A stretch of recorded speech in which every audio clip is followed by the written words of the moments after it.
की सबसे बड़ी मेडिकल प्रवेश परीक्षा नीट यूजी 2026 एक बार फिर सवालों के घेरे में आ गई है। इस बार चर्चा एक वायरल गेस्ट पेपर की है। दावा है कि परीक्षा से पहले छात्रों के बीच घूम रहे इस गेस्ट पेपर के कई सवाल असली परीक्षा में मेल खा गए हैं। मामला इतना बड़ा कि अब राजस्थान पुलिस या एसओजी इसकी जांच में जुट गई है। आखिर ये सिर्फ सहयोग था या फिर इसके पीछे कोई बड़ा नेटवर्क है? इस रिपोर्ट में देखिए।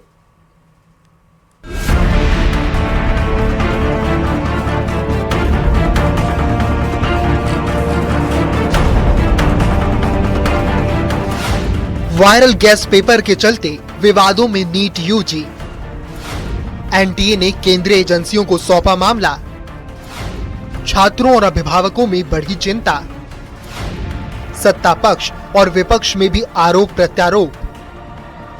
नीट यूजी 2026 परीक्षा को लेकर राजस्थान में बड़ा विवाद खड़ा हो गया है। परीक्षा से ठीक पहले वायरल हुए कथित गेस्ट पेपर की अब राजस्थान पुलिस की स्पेशल ऑपरेशन ग्रुप यानी एसओजी जांच कर रही है।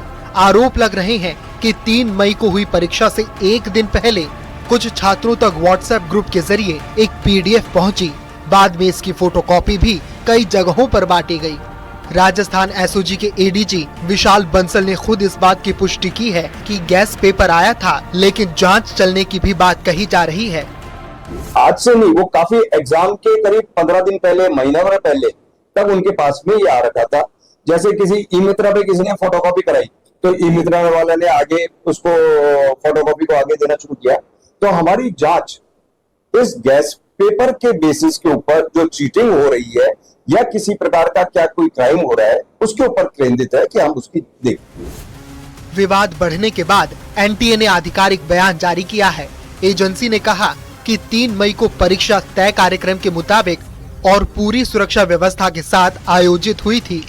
प्रश्न पत्रों की ढुलाई जीपीएस ट्रैकिंग वाले वाहनों से की गई और हर पेपर पर यूनिक वाटर मार्क लगाया गया था ताकि किसी भी तरह की गड़बड़ी को ट्रैक किया जा सके।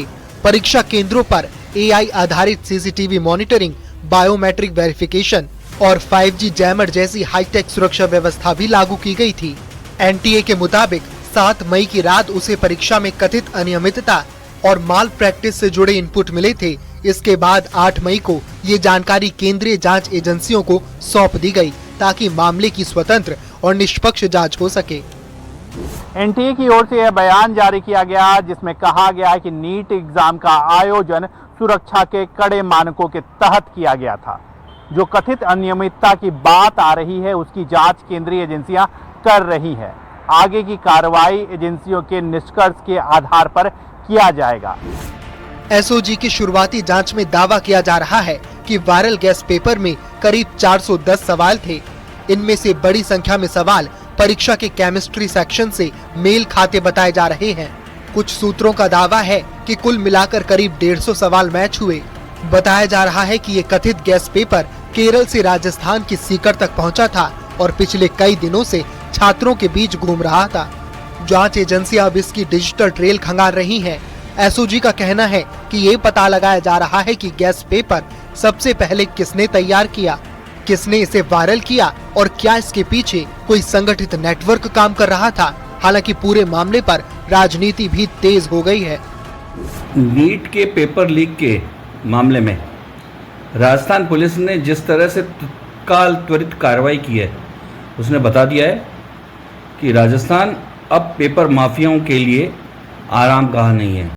इन्वेस्टिगेशन अभी प्राइमरी स्टेज के ऊपर है और मुझे लगता है कि इन्वेस्टिगेशन पूर्ण होने के बाद में वास्तविकता और सच्चाई का पता चलेगा, क्योंकि एसओजी का कहना है कि जो गेस्ट पेपर जो सर्कुलेट हो रहा था वो करीबन 1-1.5 महीने से हो रहा था और मूल पेपर निकला या नहीं निकला ये अभी इन्वेस्टिगेशन का पार्ट है।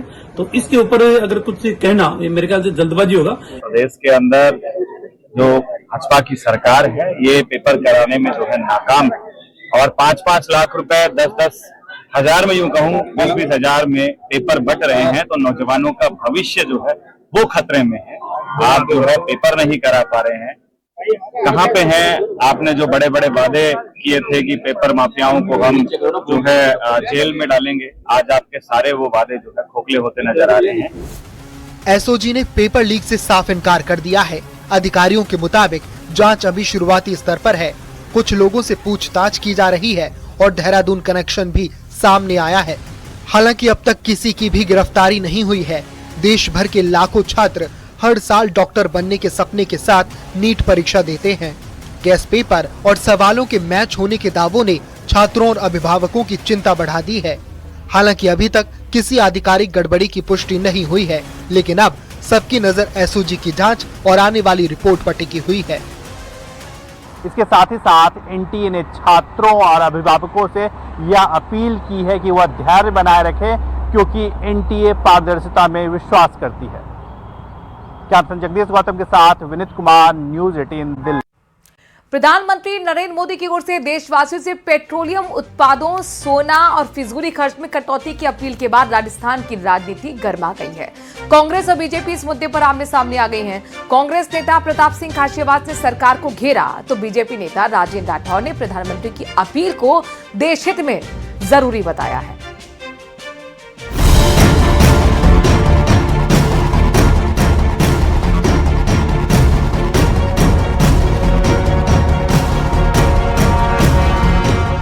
पीएम का बयान मचा सियासी घमासान। कांग्रेस बीजेपी में छिड़ी जुबानी जंग।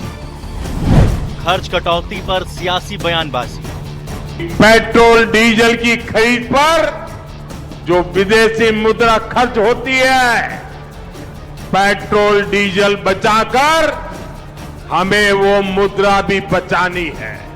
प्रधानमंत्री की देशवासियों से की गई इस अपील पर अब राजस्थान में सियासत शुरू हो गई है। कांग्रेस इस पर हमलावर है, तो बीजेपी भी उसके जवाब में पलटवार कर रही है। पहले प्रधानमंत्री नरेंद्र मोदी की अपील सुनिए।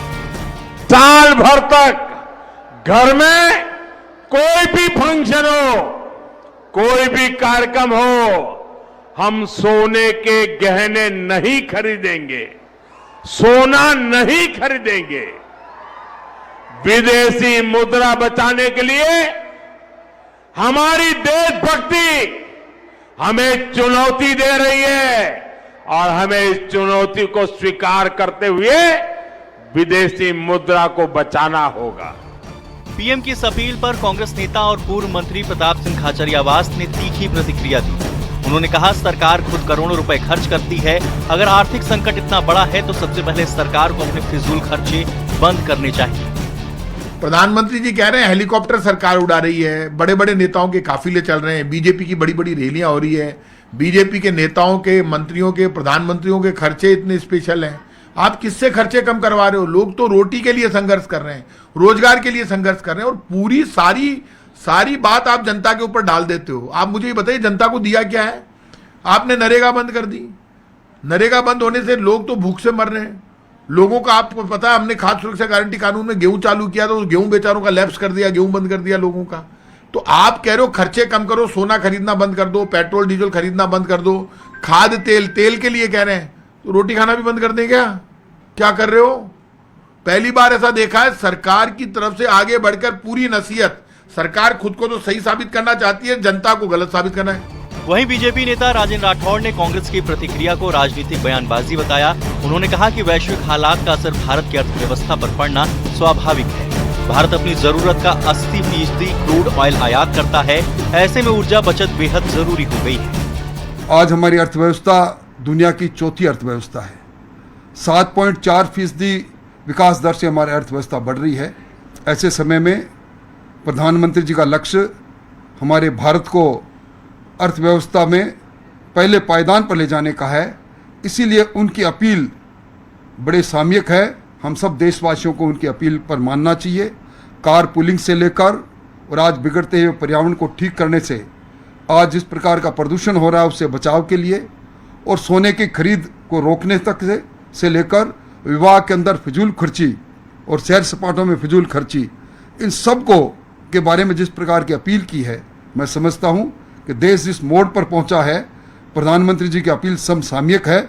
हम सबको मिलकर दुनिया के अंदर भारत की अर्थव्यवस्था को आगे बढ़ाने के लिए प्रधानमंत्री जी की अपील के अनुसार अपने जीवन को ढालना चाहिए। फिलहाल प्रधानमंत्री मोदी की अपील को लेकर राजनीतिक बयानबाजी तेज हो गई है।